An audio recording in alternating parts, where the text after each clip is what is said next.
Oops, oh well. Got it. So how's, besides your test, how are things going? Jen, welcome.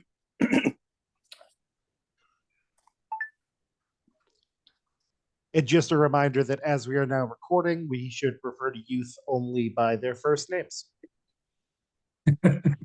Yeah, I pushed the button. Or pseudonyms, you know. I was talking to this tenderfoot, John Doe, the other day. He was doing great. Hi, Elizabeth, welcome. Hello, sorry, I'm just trying to get myself set up. Okay. John, you're still invisible. Excuse me.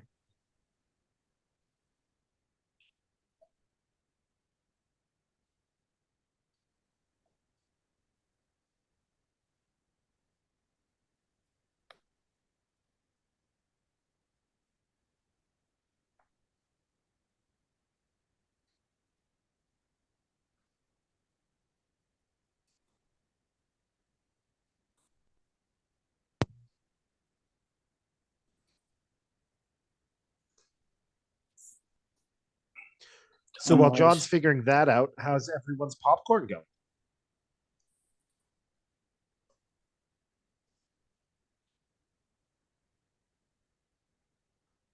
We're getting ready for wreath sales. We don't do popcorn. So does the troop buy a bunch of wreaths, or is it an order buy thing, or how do you guys do it? Yeah, we used to get them coming down from Nova Scotia. But a guy would bring a truckload of stuff and he'd drop it off in different places. But he 2 years ago we'd used him for decades. And 2 years ago he kind of gave up the business. And so we ended up using it's the last 1 or 2 years we've used a different outfit, and last year they without letting us know that they decided to deliver us 25% fewer than we ordered. They were having shortages, and so we decided we're going with a different supplier this year. And I assume you flipped a coin to figure out who wasn't getting the wreaths they paid for? Fortunately, the scouts had not sold those last 100 wreaths yet, so but it just meant that it messed up our troop finances last year because we really count on this. Sure. Yeah, our troop does wreath sales as well. We don't do popcorn. And we buy them outright and then hope we sell them all.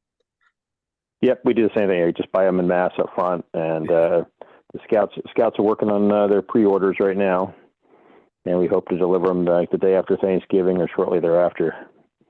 Art, you said you buy them in mass just as the troop? You should buy them in New Hampshire, no sales tax. I know, it's true. Well, yes. I'll be here all night. Tip your waitress.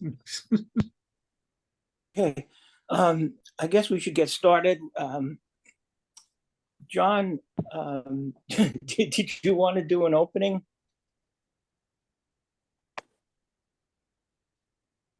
I guess. All right. Yes. How about we do the Pledge of Allegiance? We'll use Joe's flag. Scout salute. Thank you, John. Pledge allegiance to the flag of the United States of America and to the republic for which it stands, one nation, under God, indivisible, with liberty and justice for all. And now, Joe, as the Eagle Scout, would you lead us? Scout oath and Scout law. If you would all please join me in the Scout oath and law. On my honor, I will do my best to do my duty to God and my country and to obey the Scout law, to help other people at all times, to keep myself physically strong, mentally awake, and morally straight. A Scout is trustworthy, loyal, helpful, friendly, courteous, kind, obedient, cheerful, thrifty, brave, clean, and reverent. Did you forget any? Did you forget it? Not a single one. Got them all. Not an Very evil board good. review.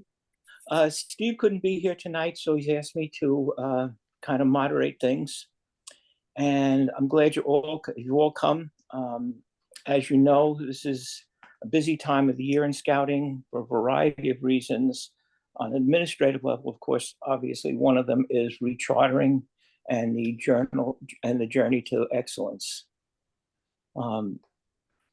Steve has a couple of announcements. In April, we are going to have a district recognition dinner event.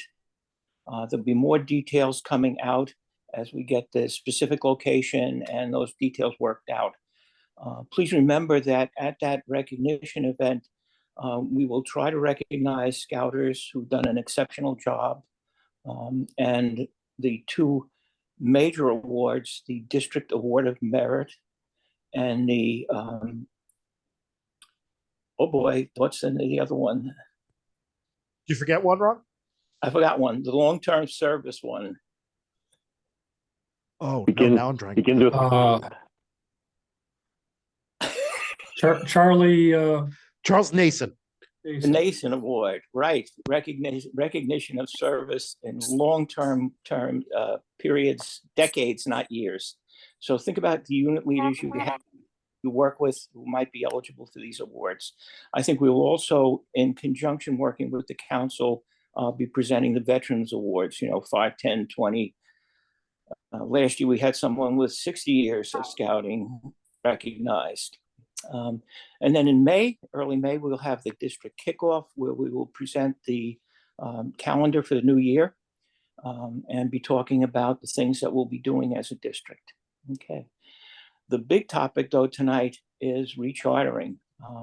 We want to get the units recharted, get the paperwork out of the way so that you can focus on scouting. And Mr. Plever and Jen, would you please take us through what we should be doing?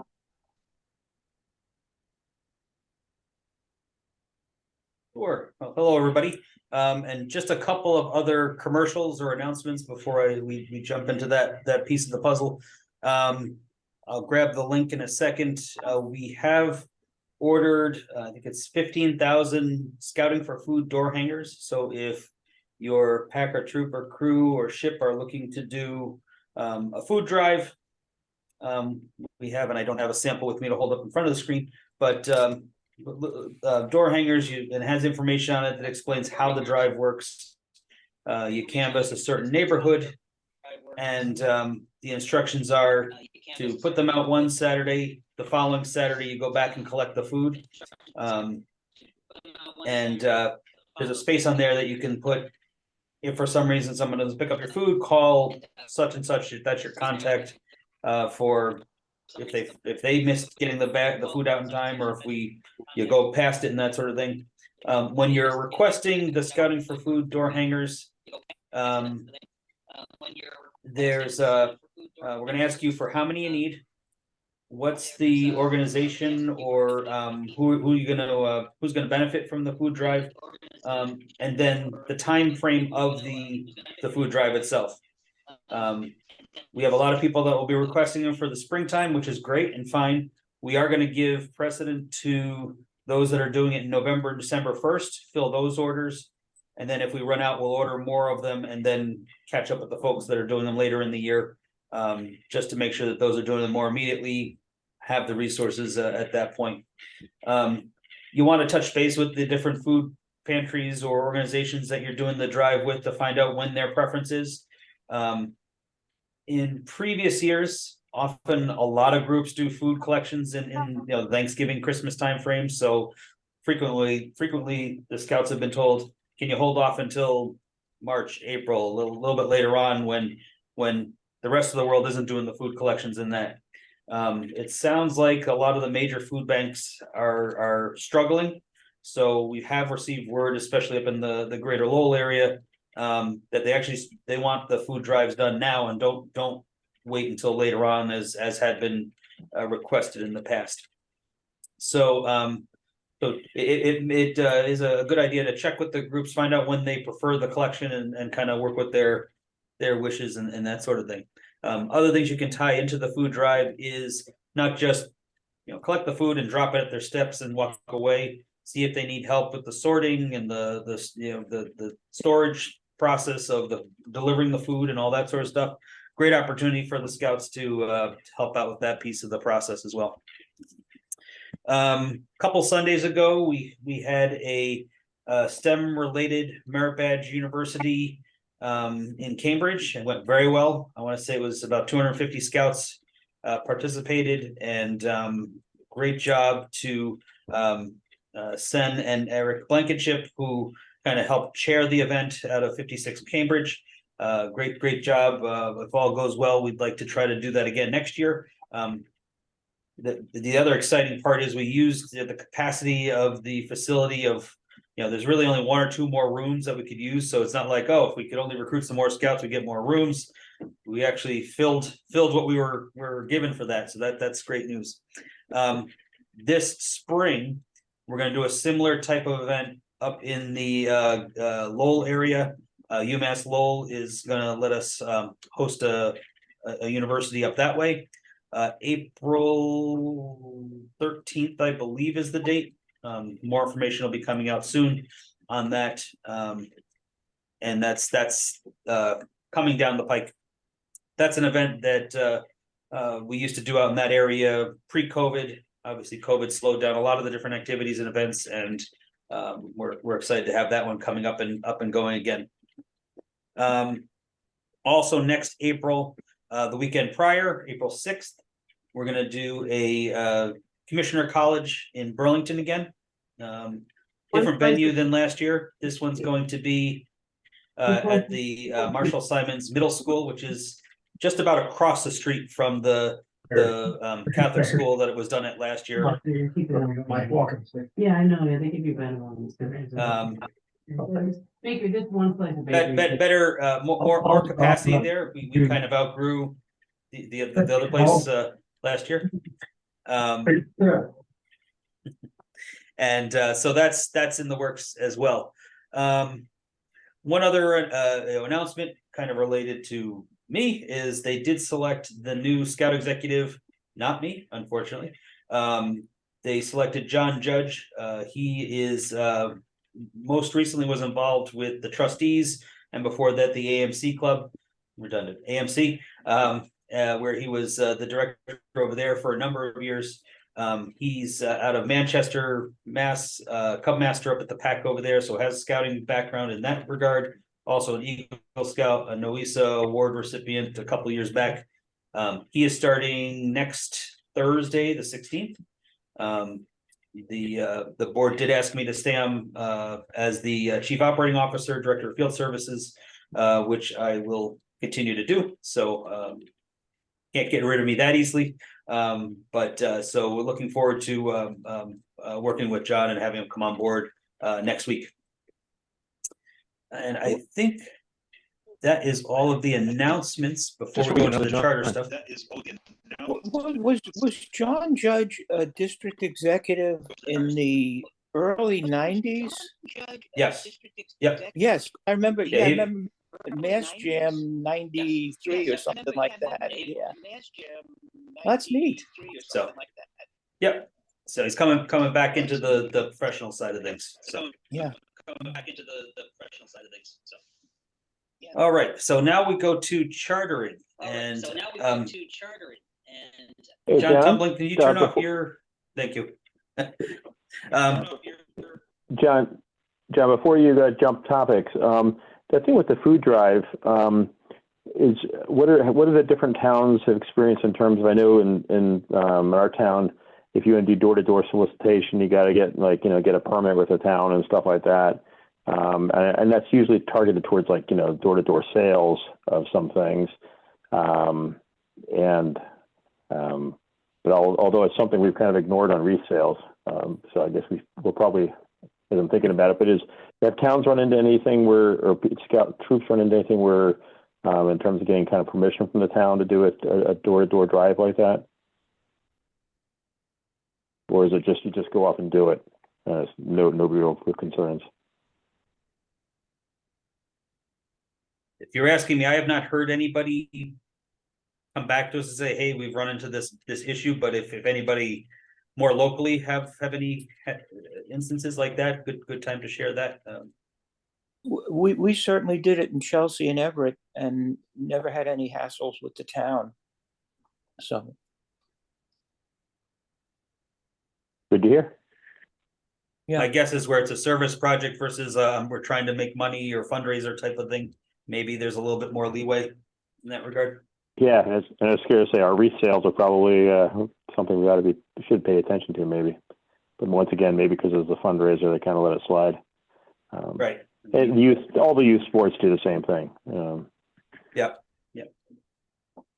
So it's charter renewal season, and it's more critical this year than other years that we get started and really get it done this month or the very, very, very beginning of December. And the main reason is come March 1st, the national registration system is having an overhaul done to it. And the big unknown is what's going to happen to charters that aren't complete yet.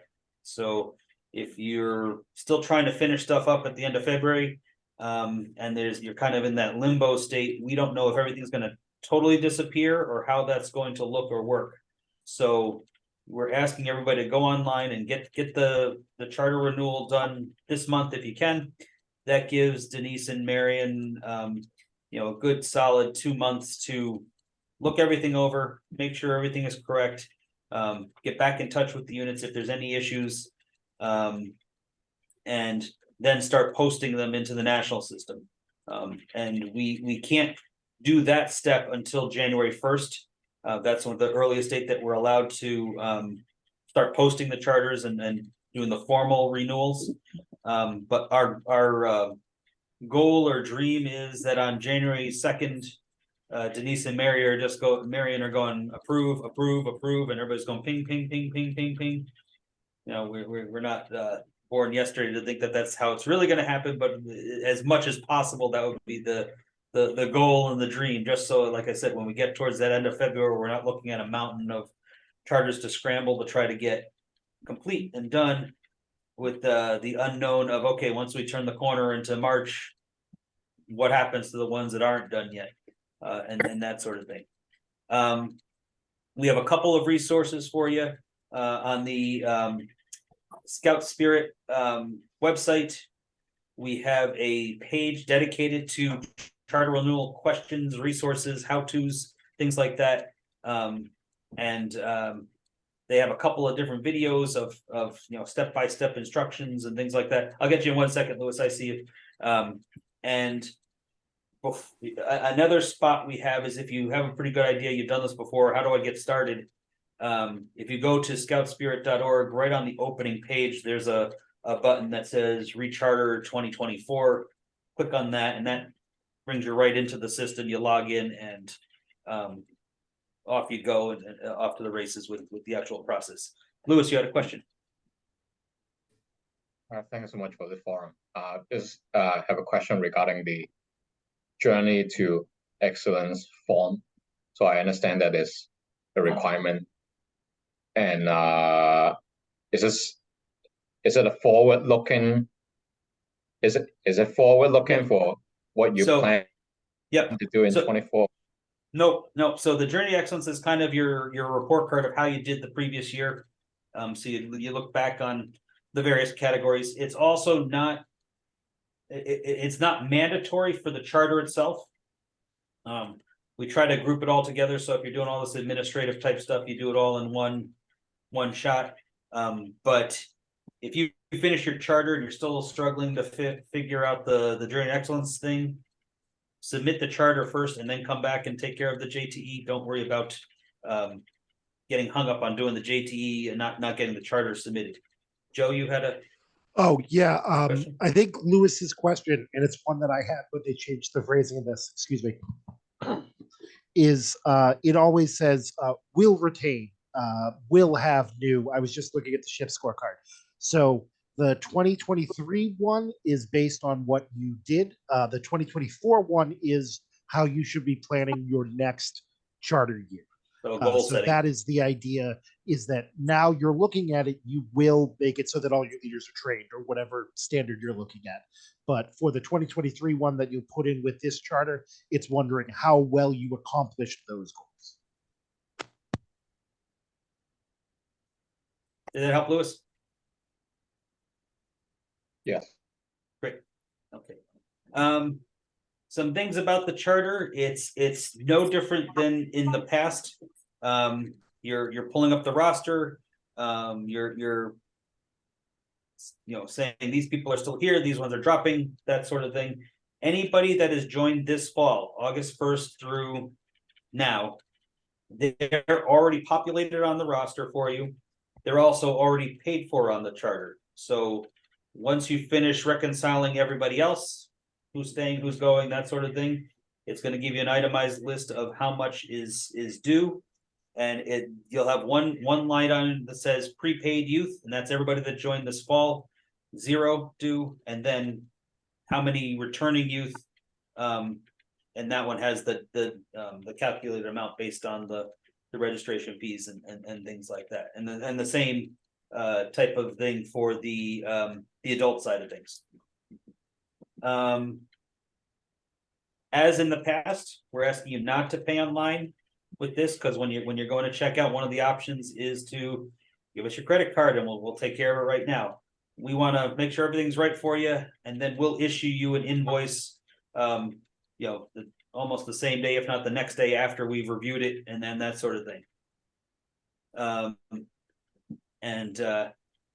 That's, after this year, all bets are off of how that's going to look and work and everything, but we're not worrying about next cycle. We want to get through this cycle first.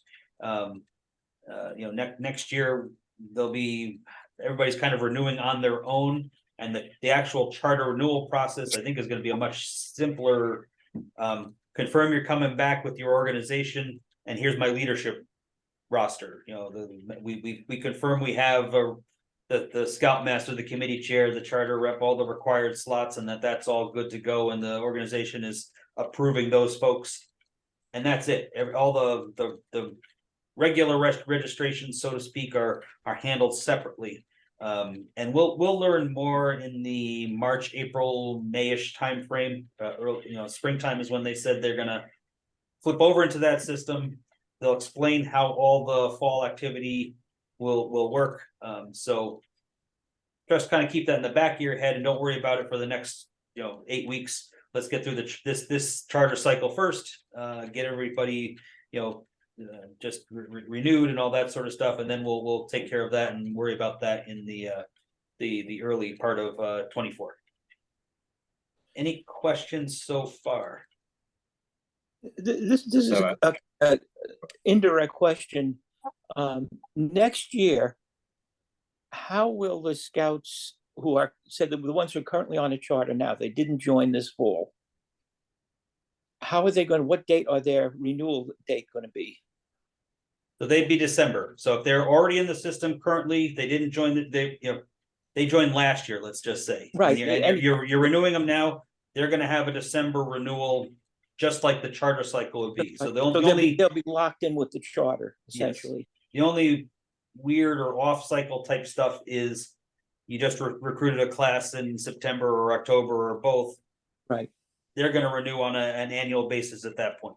Right. And then basically over the years, eventually everybody in the troop will have their anniversary date as kids age out and things like that. Yeah. Thank you. Yeah. Question I have, John. This is John Bull. Unfortunately, my camera is not working, so I'll have to speak clearly. A question about rechartering for units that have lost their chartered organization. PAC 609 in Malden just was informed end of last month, before our committee meeting at the first Wednesday, that the parish is not going to, St. Joseph's Church is not going to sign the charter. They have rented their parish hall to other school, those ones that are getting all the money, charter schools, and they they're not gonna be able to do it. I don't think, Yep. I don't think that the pastor hasn't bothered to inform me as chartered rep, but I got it through the grapevine. So we're So- thrashing around trying to find a unit or a former charter organization that will let us charter with them. But it's already the 9th of November, so finding somebody, we may have to go the route of the Friends of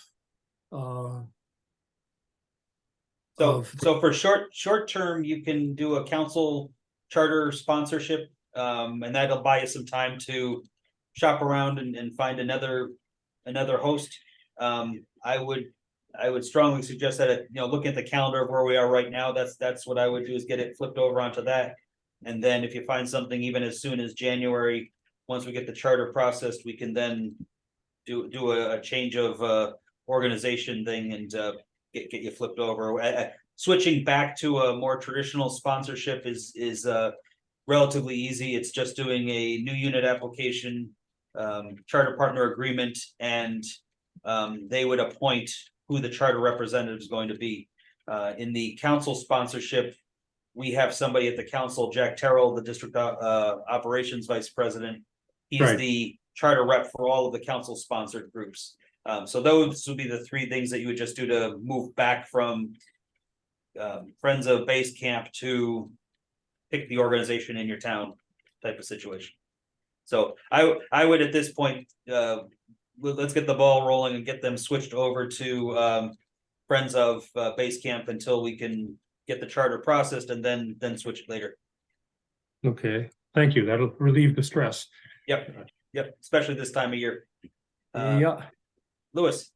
All right, just Great. a follow-up. So the Thank JT, we are filling out, since Joe mentioned about, we're filling out both 23 and 24. Because if you go to the page, there's a form for 23, and there's a form. You're filling out 23 for this charter based on how well you hit those goals, and you know what we're going to look for in 24 based on what has already been given out. So you don't need to submit anything about 24, but you're going to use that to plan ideally a gold star program. So I'm submitting 23. Yes. Yes. And for the charter agreement, since we have a Cub Scout boy and girl PSA, we just need one, right? We just need one annual charter agreement. You can check them all that apply on the same form if you want. That's fine. Okay, thank you. Can I share screen? Yes, I can.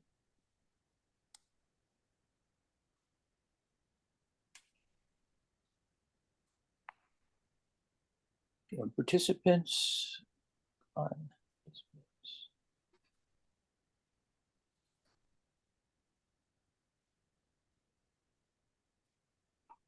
Okay, now co-host.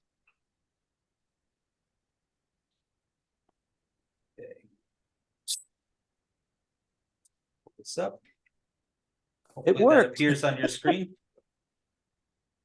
oh, So It's on that's the opening page of the council's website, scoutspirit.org. And if you can, as you can see right there, right smack in the middle of the screen is Recharter 2024.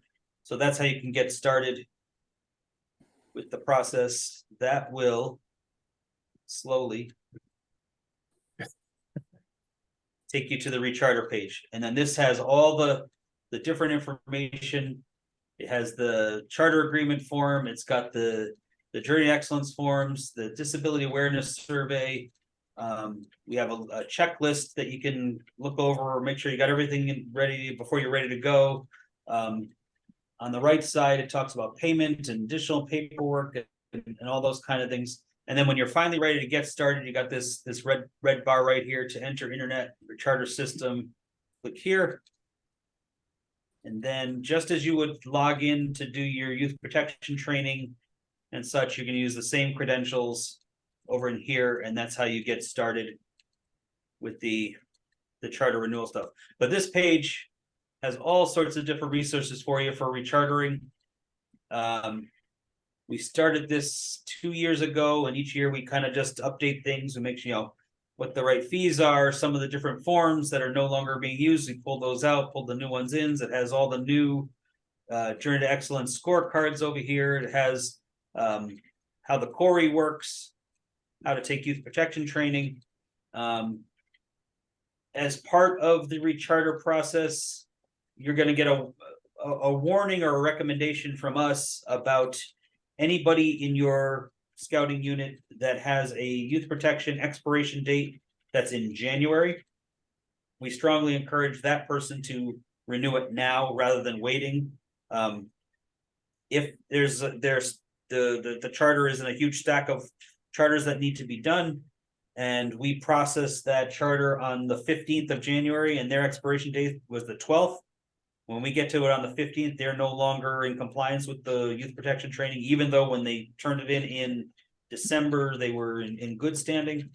So it's kind of just a extra just in case that you want to keep in mind. You can roll the dice and not have them renew it, but you know, if we get to do the charters and that person's expired, we can't re-register them at that point. We won't hold up the entire charter as we hit those circumstances, as long as that individual isn't one of the 5 required slots. So if you're lucky enough to have 5 or 6 den leaders, and it's one of the den leaders that's not compliant, they'll be put on suspension until they renew, but you have enough other den leaders to kind of finish the charter, so to speak, doing the process that way. Any questions on the recharter page? Okay. The other thing I just while I'm in here, we have this tab for resources, and if you go to unit leaders tab within that, like so. That's another way of getting to the charter renewal. It also has, and this is a new thing that we came up this year with, was recruitment resources. So again, if you're looking for ideas on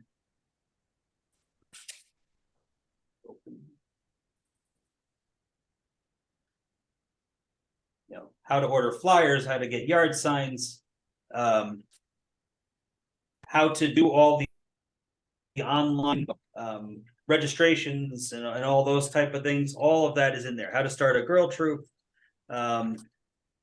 different branding materials. So this is just another thing, not to steal all of Jen's thunder of what we have on here.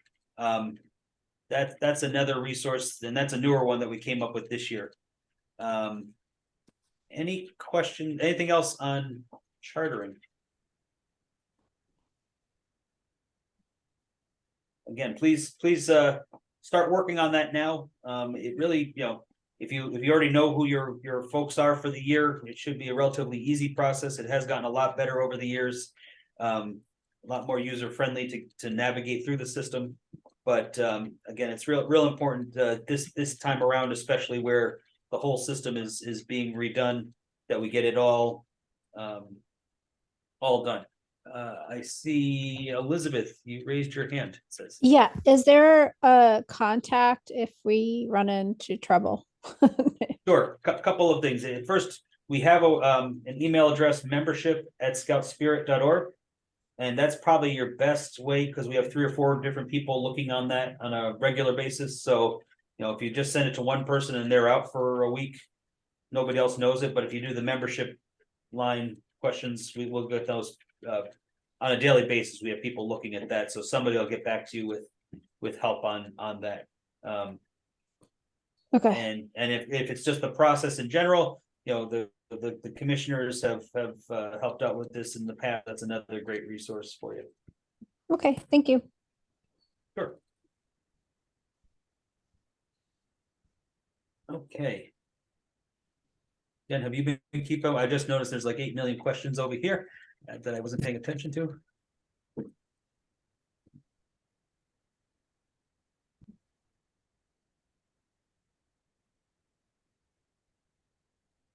Yeah, the Merit Badge University, and it's not Nashua. It's going to be Greater Lowell Art. So it used to be in Nashua a few years prior, but the 13th is the date for that, and they'll have some follow-up field trip type parts to it. The actual class work is done on the 13th, and they'll have some extra based on the different badges that they'll roll out that information later.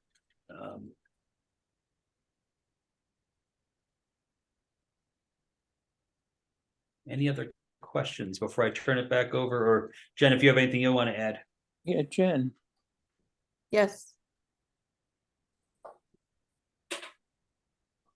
The only thing that I would add to that is, yeah, if you do have any questions on the charter process or you get stuck somewhere, reach out. There's plenty of people in the office that are more than happy to jump on a call and help you to make sure that it gets done properly. The one other thing that I kind of wanted to mention, and actually, Sons of Liberty units have been pretty good with this, is the invitation manager, as far as from a membership standpoint in checking that. Key 3 members should be getting notices when there are potential leads in their myscouting.org. And I've been noticing as I've been going through them that there's been a lot of potentially missed opportunities of people that are seeking scouting and looking for information from units. It seems like most of your units are pretty much staying on the ball and responding to people from what I can see. So I just wanted to be mentioning that at roundtables and to units and staying on top of that, making sure you're checking it, inviting people, answering their questions, inviting people to your meetings, things like that. These are what I kind of consider low-hanging fruit. They're people seeking us out, and they're obviously already interested. So make sure that you're staying on top of that. But again, you know, anything that you need as far as from the charter standpoint, any questions or concerns, or you run into problems with your charter organization, just reach out to council and we'll make sure to help you with that process. Yeah, Jen was sharing one of the ones she saw in the invitation manager questions. One of the parents was like, my son has 2 friends in this pack and we really want to make sure we can be with them and all that sort of stuff. And that's, if there isn't a screen for we want to sign up, Right. That was definitely one of them. So, you know, I guess if you can keep an eye on those, that's a great opportunity. Yeah.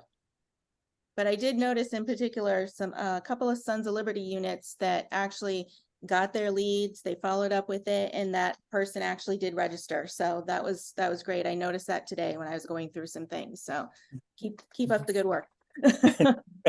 Yeah. We'll take that. Positive feedback. Yep. Does anybody have further questions about the Journey to Excellence forms that they're working on? Is there any way they can make the font bigger and still squeeze in all that information on one page? Every year it gets longer or more stuff. The fonts get smaller. And our arms are only so long; they can't. Yes. I don't know. That comes from national, so we're probably not going to be able to get anything done on that. But I know the backside is very important on how to address each of the individual interest areas or concerns. So they want to keep that back there. You can't just run from the front page to the back page with all the items. Maybe they'll have to do that. Make it a 3-pager. Mm-hmm. And I just put in the link in the chat the link for the job form link for scouting for food door hanger requests. Like I said, it's a 3 or 4 simple questions, and then we'll be in touch to make arrangements to get them to you and that sort of thing. Okay.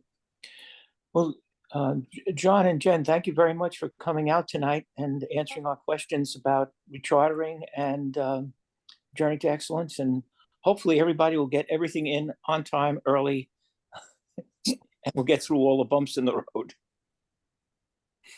What did I say? Charter early, charter often, or is that voting? I forget now. What was something like that? So you know. That was Tuesday night. Yeah. In Well, Chicago. thank you for having us. Thank you so much. Great to have you, and you know, looking forward to continuing to work with you, John. It's been great. Your interim leadership has been superb. Appreciate it. So I just want to follow up before we lose him. Jen, thanks for responding to my question. I had a YPT thing, and we're trying to figure out with the new rules if there's anything that says that, like, you go on like day outings, whether or not there's a requirement for having any, from our troop perspective, we would have them do youth protection training, but I don't know if there's any rule that says you have to do that. And I was reading through the FAQs, and this concept of an adult program participant, as opposed to normally it uses the term a registered adult leader. And so there's this kind of like thing who is registered as a program participant. That was terminology that I'd never seen used before. And so, Jen, I see your response is that they are an adult and have to have done their YPT, adult application, and Corey. That sounds like a registered adult leader. So is an adult program participant one and the same with a registered adult leader? And are there any, with all the sort of the requirements in, YPT stuff, for example, if mine were to expire, I couldn't serve as a scoutmaster at a Tuesday night meeting. But is there any requirement that if I have parents going on a day hike with a group, that they should have YPT? The adult participant is solely for the venture crew and the explorer programs. They're considered youth in the program, but because they're over 18, they are adults. So they do have to fill out the adult application, the YPT, the Corey, and all of that. But on the roster, they'll be listed as an adult participant because they're participating in the youth program. So that is completely different. So they are not considered adult leaders. They're just they're adult participants in this program that allows for over 18. Okay, so the idea most often age 18 to 20, it really is explicitly ages 18 to 20, not most often perhaps. Okay, that would have perhaps clarified that in the FAQ, not a in the Scouts BSA world. The only time that was really a thing was when females were eligible to participate in scouting, and we were given those extensions to work on Eagle for that short window of time. Those that passed their 18th birthday had to go through this step and become that kind of participant, even though we're still working on their youth ranks for that window of time during the extension period.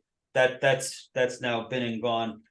So now it's really just, and I'm not sure why they're confusing this with this term here, because they have venture participant and exploring participant. That's this all in the same. So it's those other programs that have the 14 to 20-year-old as their youth. I put the quotes around it, youth age range. Okay, and so in terms of any activity type level of requirement for youth protection, and this comes into folks who will come on a day trip portion of a camp out. Are there any youth protection requirements for those folks? As a troop, we're pushing for it, I've asked for it, but I wasn't sure if I'm backed up with any type of national policy on that, or whether or not it's kind of us just doing our own thing to kind of raise the bar a little bit. So the only stricter requirement right now is once they stay overnight. That's the new one that just went into effect.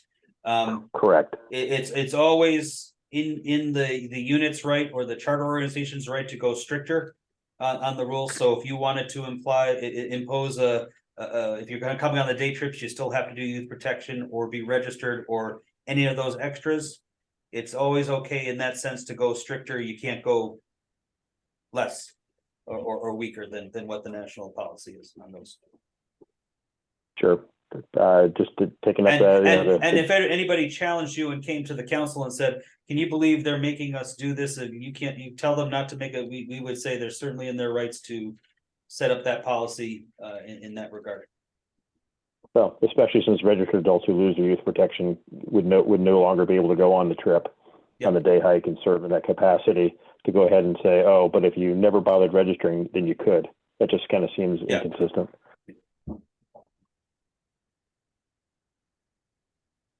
Okay. Thank you. Sure. Okay.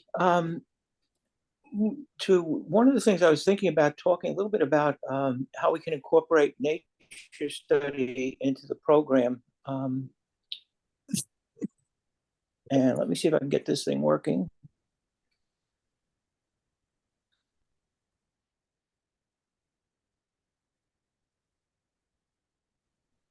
Nope, not there.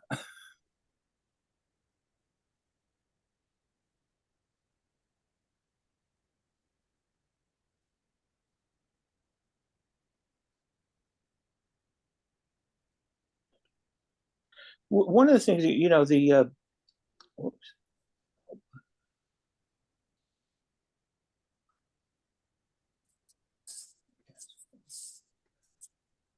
This is not my Zoom.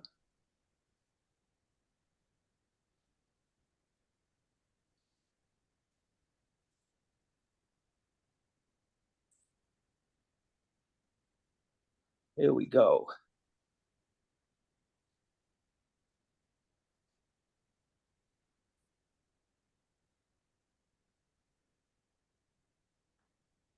Okay, again, reiterate the announcements, the recognition dinner, April 8th, the kickoff, the 9th of May. We've done the spirit of this one. So, I think this is a good time of year to start to share nature with your scouts. And look, because I'm not familiar with the Cubs, I admit that. But it seems like each rank does in fact have specific adventures that are nature focused. And that's the list of them that I was able to find. There are probably others for Cub leaders who are listening in. And for the Scouts BSA, second class requirement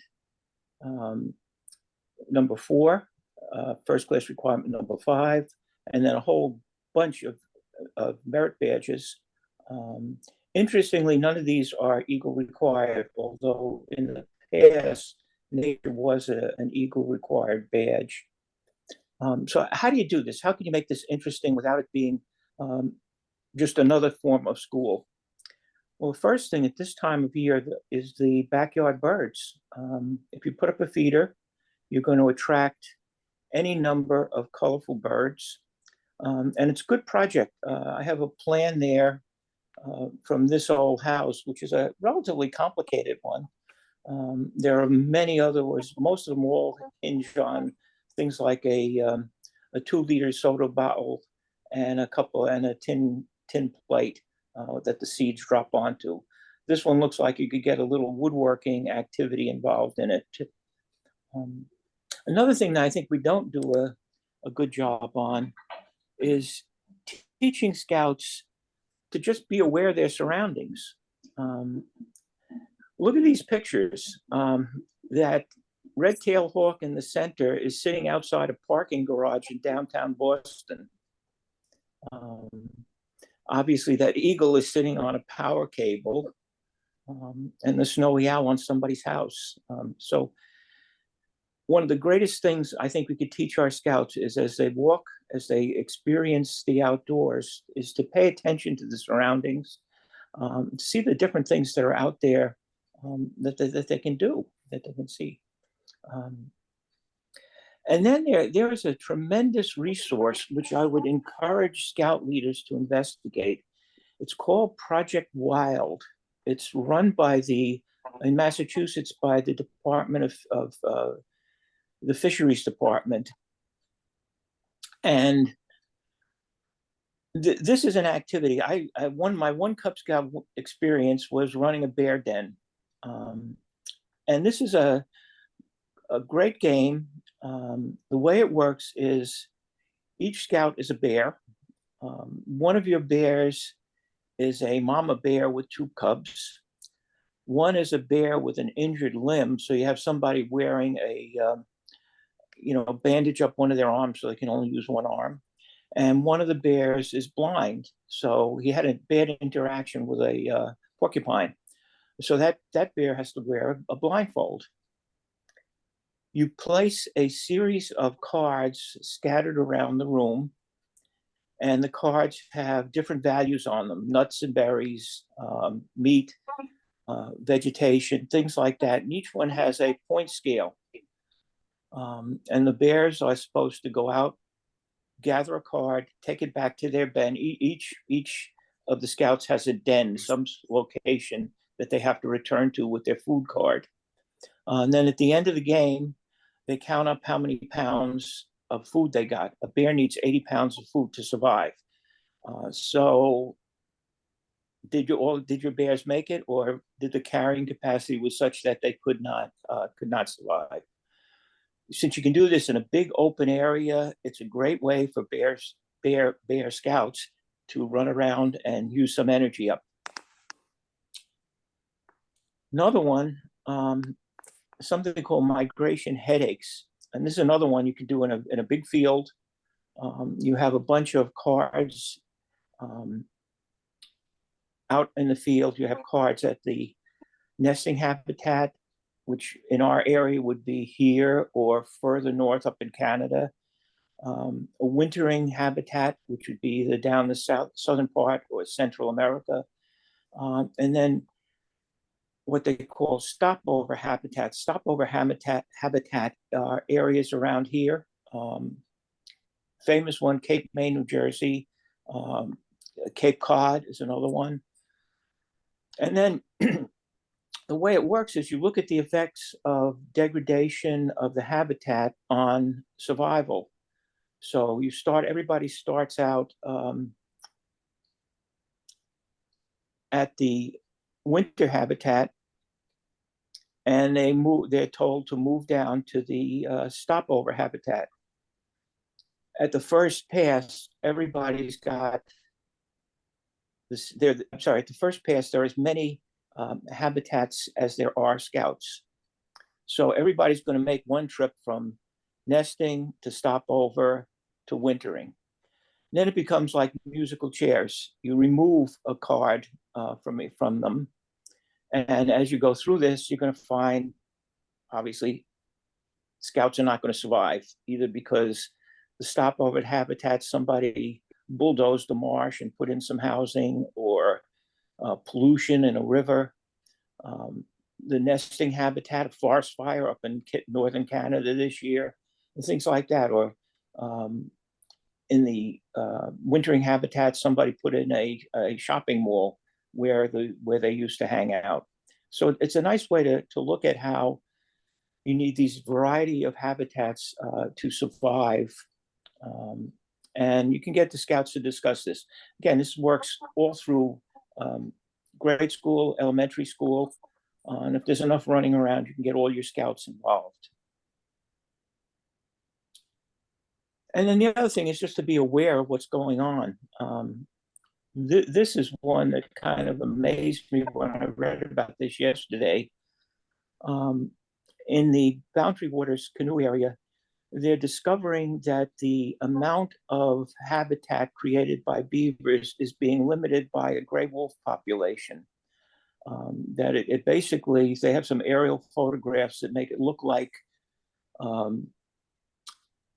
a big circle. And once you go beyond the circle, the chances are the beaver is not going to survive. He's going to become prey. So it's a very interesting study, and it's another example of how we try to improve a habitat, a species.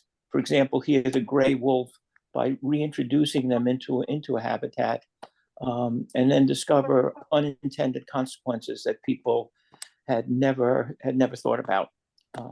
And of course, for me, as a beaver, this is a particularly alarming study. So, just to wrap this little business up, let's think about the outdoor code. We talked about this a lot last month. And why don't you all join me in the outdoor code? As an American, I will be clean in my outdoor manners, careful with fire, considerate of others, and conservation minded. And here I am preparing an autumn spiel for you guys. And I look out the window this morning and I see this. Unfortunately, autumn is ending in Maine quickly. These poor roses, they tried so hard. Okay. Do you have any things that you do with your troops and packs to get them more attuned to nature study? Not so much nature study, but I'm with Troop 416 out of Medford, and we've been working with the Friends of the Fells with taking care of some invasive species. Yep. along the Wrights Pond and Spot Pond and Yeah. so forth. So getting out in nature is always big with our troop in some regards. Yeah, that's really important because the number of invasive species and how they're driving out the native species is quite important work. And encourage the kids to look around, because I know that on the Mystic River out there, you're going to see some very interesting winter ducks at this time of year coming through, and off chance of running into a real eagle instead of one with a medal on his breast. Okay, Joe, what about you? What do you do? You're doing Weeblos, right? Me, Joe? Joe Curran, I'm sorry. No worries. I guess I'm the only one here today because it's usually whatever. I don't have a unit. I have a Sea Scout ship. I'm the committee chair of a Sea Scout ship. We boat. We go on the lake and sail. Wow. Sorry, wrong program. Okay. Wrong program. Sorry. What you is worry, another Program environment? participants too. you worry about water pollution, don't you? Oh, absolutely. Actually, the Sailing Association we're working with has asked us to do some conservation stuff, but mostly it's protecting water lines and dockages, I believe is the word they said, dockages. The dock, putting the docks in and out every year is the thing they want us to start doing for them. But no, there's not a lot of like very traditional woodcraft, what we would call nature in the program. Yeah. Yeah, it's an interesting thing. I mean, do you put bottom paint on your boats? We just get tiny little fiberglass sailboats. So Okay. no. Okay, because that always amazed me, because you put in poison, copper sulfate, and the way it works essentially is ablative. It keeps dropping off to get the marine organisms off the bottom of the boat. There is no better way to get organisms off a boat than poison, and you can remember that. But it has unintended consequences. Yes. And the other thing that always amazes me is, you go through a boatyard this time of year and everything's covered in plastic wrap. Mm. And then you see a dumpster full of that stuff in the spring. I don't know if it's recyclable or if it's just more trash. Most of it's more trash. Yeah. Art, what about you? What do you guys do? This past Sunday, I had at least one scout helping over at Habitat on the pulling partners. That's our regular go-to for outdoor service hours. And we also had earlier in the fall, we were working with a different group. They were not pulling at Habitat, but they were pulling down at like Lone Tree and the part of connecting to the Western Greenway area. And I'll say that in the scheme of things, I understand invasives. I understand we don't want them, but the flip side, the pulling process seems almost futile. So it's it's just sort of a mixed bag on that. I mean, it's whatever you tear out, I mean, it just comes, your ability to actually get things out by the root. We've done some of them, and I'll go after the wild roses at Habitat, and I will keep tracing those roots, and they will go for whatever 10, 15 feet, and I just make sure nothing is left behind. But I just know that so much of what does get pulled out is just going to pop up so quickly, and it's it feels like you're trying to bail the ocean. And then I see we do a little bit here, and then I walk it over in Arlington, walking along Millbrook, and just seeing the amount of invasives along there, and it's like, oh great, it's a little overwhelming. But that's what we do. I know I've got them in my front yard, and it's like the runners go forever, and no matter how hard you pull, you can never get the whole thing out without literally tearing the whole place apart.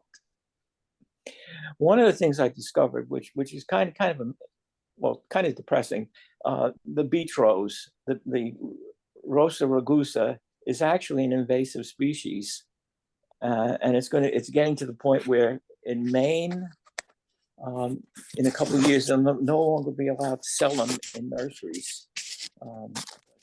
It sort of doesn't matter because they grow everywhere on their own. John, you're here. John Bull. My wife came and saved me, and there's a little slide thing at the top of my laptop that I'm supposed to. Light was on. I thought that would do it, but no. That's great. That's great. I knew you were here, but you were just invisible. Excuse me, I didn't hear that. I knew you were here, but you were invisible. And coughing once in a while. A disembodied presence. Yeah, it's a strange feeling. I'm so used to being in the meetings, virtually and visually. So. Yeah. Okay, well, we've done everything we're going to talk about. We plan to do for tonight. I'm going to check with Steve to see if there's a way I can send you the actual links that were on the slides in case you want to investigate some of those topics. I talked this morning to people from Project Wild in Massachusetts. They say that if we can get a group of 15 scouters or so together, they would organize a course for us. They don't have anything currently scheduled, but for a group of about 15 scouters, they would actually run a course. And quite honestly, the book that they give you is unbelievable in terms of the amount of resources, everything from kindergarten through high school level activities. So you can easily utilize that in your program. Get the important ecology concepts out there without it seeming to be a classroom experience. The bears, the bear scouts love being bears, running in circles. So as long as you have a big enough space to do those games, you're fine. Okay. And they get food. Right. The bad news, of course, is some of the bears are not going to survive, and they're going to have to deal with that. Okay, John, do you want to do a closing for us? Actually, I had the opening, but because I wasn't being seen and my microphone was going on and off, I'll got use an amateur opening from me. What can I say? If you want to make a joke, go ahead. So before you do that, just a heads up, I threw in the chat some of the links. I was just making sure I had what Ron was presenting. I didn't get them all, but there's a few of them in there, including Project Wild is the last thing I put in there. So. Yeah, the outdoor code was nice to see the other version that we're more familiar with seeing. Well, yeah, I said, well, whatever was in your presentation, Ron, didn't quite sound like what we normally say on Tuesday nights. And I looked it up, and what you had might be consistent with what's here. And I have to go back and look at the back of the Scout Handbook, and maybe we're saying it wrong. Yeah, I'm not sure where I did that or how I got that. It could well be that I did that to save typing. You did it from memory? Is that what you said? Yeah, I know that's awful. Well, you got the end of with fire. Consider the out of others. Yeah, it's close enough. Okay. Yeah, Art. I'm gonna see if there's a way to distribute. Certainly, the people we can send. We had a list. Steve had a list. I think most people got the announcement for the roundtable. I'm sorry that was late. We didn't. He and I flubbed getting it out to council, but I think we got it out eventually somehow. And I'll try to send the links to everybody. If not, you have my email on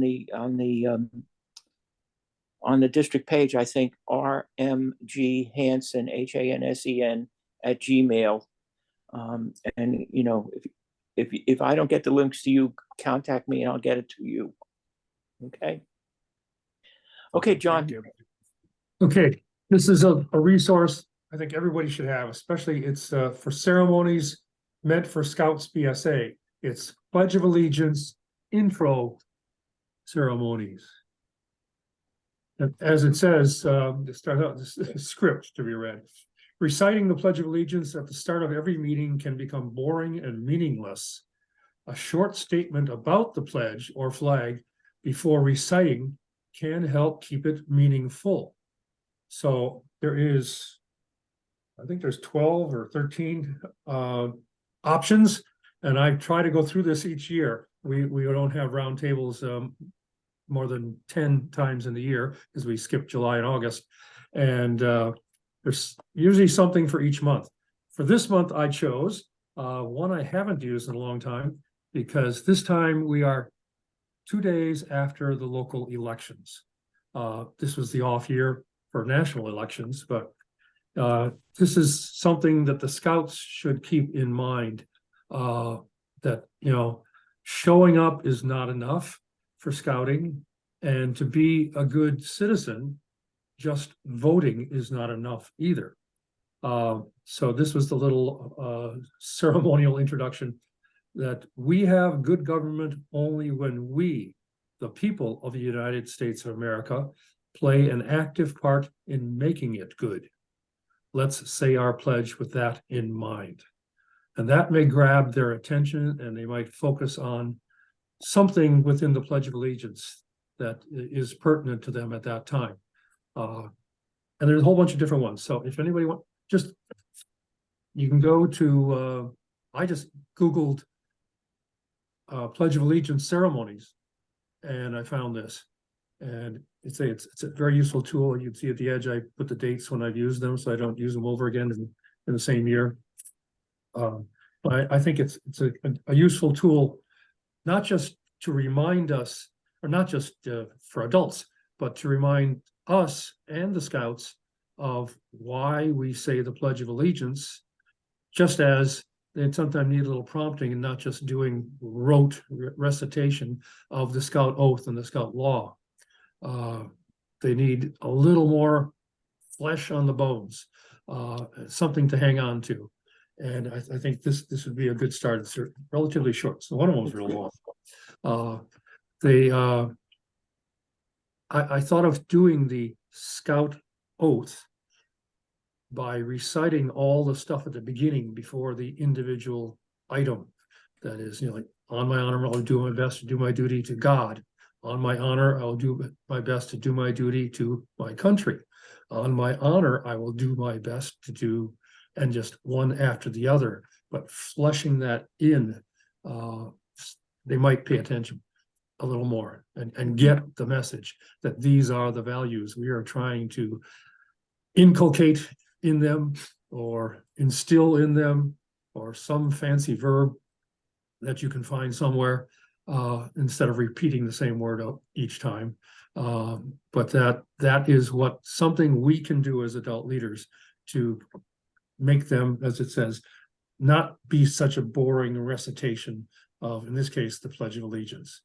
And maybe it'll make it more meaningful for them to be doing it. A few words in a long way can go a long way in doing that. Yeah. So a few extra words over what they already have. All right. And I know Scout, I learned the Scout salute is 2 square, 90-degree angle here, and a 90-degree angle here. He means the Scout side. If your fingers aren't above your head, your arm is way too short, or you're letting them droop. The Cub Scouts, I don't know if Cub Scout leaders are teaching them now that arm is supposed to be straight over their shoulder. And because I see kids with it down here, you know, too. This little thing for salute, yeah. Right outside edge of the eyebrow, or in my case with glasses that are way you touch that. If you got a cap on and it comes down that far, you touch there. But that's, if you ever seen a British soldier doing the salute, particularly somebody like sergeant or drill instructor, where they go, and they do the palm face out. We do ours sideways, or 90 degrees from theirs. So a meaning for everything. Everything has some symbolism, and we can pass that on, and maybe it'll flesh out something for somebody that just looking for something other than repeating. So with that, I appreciate everything that you all have done for your units and continue to do. And Ron, you've brought together a great roundtable. Joe, for the Cubs, and who's left? There's only 6 of us left. I don't know where they all went. I guess after Journey to Excellence, they lost touch. But yes, You want to indeed. watch it on YouTube because that's the better resource. They can Repeat go it, back right? and forth and back and forth. We all too often don't give enough recognition. Just something short and sweet is all we need to do to make someone feel like what they are doing, their efforts are recognized and appreciated. You can't say thank you too often, but you don't have to just say those 2 words. There's lots of ways of showing appreciation. For Scout leaders right now is a good time. Actually, it's a little late. I do this with the pack that is losing its charter. I give the service stars that are worn above the patches, the knots, for how many years you've been active. The backers, in my case, I just use the blue for adult time. You can combine it with your youth time, and you're allowed to do that. And you can get these, I think they're called veteran stars. I just call them annual pins. For the first thing in like September or maybe October at the latest, your first pack meeting or troop meeting, if none of the youth have any recognition due to them or available to them, it's a good feeling to show that even adults should get recognition. And they put in a whole year, so they're starting a new year, so that's a great time to get these stars. And I actually take the ones back from them that I gave them the previous year, and if I need to, I give them one of the newest ones. I buy just a few that way over a long time period, but I've got like all 9 plus a 0. There is a 10 a star. I think there's a 10 star. There's a 20, and I now have 2 of them. I can only use 1, but took a long time to pry that out of the people in the store. But after 20, I believe it's every 5 years, there's a separate pin. Otherwise, you have to put the second pin next to the 20 or the 30 or whatever. So, but it shows immediately, read their uniform, you know part of that person's history, how long they've been around, whether it is just as an adult or they combine it, the color of the backer. This one is blue that I've used. But I didn't have a whole lot of years as a youth, so it doesn't make much difference. But it's nice to have, and it's nice recognition for the adults, and the kids hopefully pay attention and appreciate that, and they know that they may be getting something too. Just takes a little longer at the beginning of the year for them to earn some things.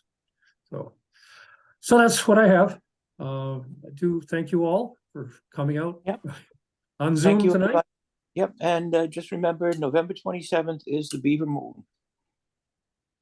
November 27th? The Beaver Moon, yep. Okay. It's my sister's birthday. She's going to hate that we're celebrating 2 things that day. Well. John, when's the Bob White moon? The Bob White? The Bob White moon? Do you guys have one? I don't think so. It's just the beavers that have one? Interesting. Weird. Too small a critter. Yeah, there's deer moon or for the antelope. Sorry about that.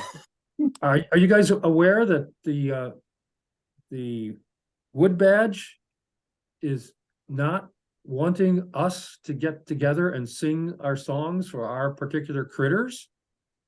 I went to a reunion for wood badge, and well, I actually went to the Cub Master was getting his wood badge, and the program director was there, Steve Terry, I believe it was, and he says, "No, we can't do that anymore." I go, "Hey, dancing and singing, what's wrong with that?" But apparently, National has just kind of pulled the from the curriculum. The idea is that if it's wood badgers, totally cool our song, but the song had been used, especially in places where It had been the same people running Wood Badge over and over again. Had been used as an exclusionary thing. This is our circle, our song, as opposed to a promotional tool that I'd always seen it as here around Boston. But as long as it's just Wood Badgers, you're good. So, staff reports, we sang the song enough. I'll sing the Bob White part anytime I can. So Yeah, when us beavers are done. I did. Okay. In fact, my mother passed back in February, and when the house was being cleaned out, I found a little stuffed Bob White. I couldn't believe it. I don't know how she had that. So I'm bringing that to the next gathering where Bob White can sing and dance. So hope that's not too far away. But good to see you guys. Thanks a lot. David Good month. Dudzinski is no Thanks. longer with us. He is planning on he's asked to be a commissioner, a unit commissioner. So between me and Ken Fung, we're trying to figure out what the new application process is for a unit commissioner. Somebody gave him the indication that was much more involved than just filling out an application. Something online you had to do. Yeah, youth protection. No, it wasn't even youth protection. That wasn't the issue. It was this darn application form that I know it's got to be signed. I'm the one that signs it for a new unit commissioner. So, yeah, but we got them going electronically with an application, and I just have to go in and accept it. And that's the new step 2 for units. Get all those new members, leads. People who have went to be a scout, I guess, is where they fill in the application. If not, my.scouting.org. There's a way to get in there now. So I've said enough. You guys, we finished early. Thank you very much. And let's go enjoy those extra 10 minutes of our evening. Thank you. Take Good care. to see you. Nice to see you, Take care. Good John. to see everybody. Have a good. Good seeing you, Rob. Take care. And whoever telephone number that is, 857-24. Yeah, John, that's this all is right. going on YouTube. Maybe don't read out that phone number. Still That's there. all right. They got yeah, it's good.